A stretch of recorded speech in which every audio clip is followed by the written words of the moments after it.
Okay. Unu achịkwana m ọchị na amụkwana m akwa.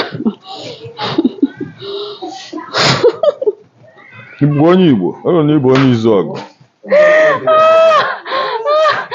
Dịka amarago m ahụ, mara nke ịdị free.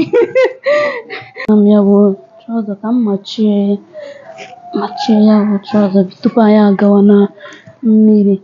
Ndị na-ekiri m, ihe mere m ji na-amachi akwa bụ na a sị na na-eyi trọza aga na mmiri. Ọ bụrụ na ị chọrọ ịga na mmiri, ihe ị ga-eyi bụ sket dịka nwaanyị ma ọ yiri gawn, adịghị eyi trọza aga na mmiri maka ndị nwaanyị ga-ekiri ya bụ ihe onyonyo ibido kọwaa ihe ọzọ. Akọwana gị ihe mere m ji were ma ya wụ akwa.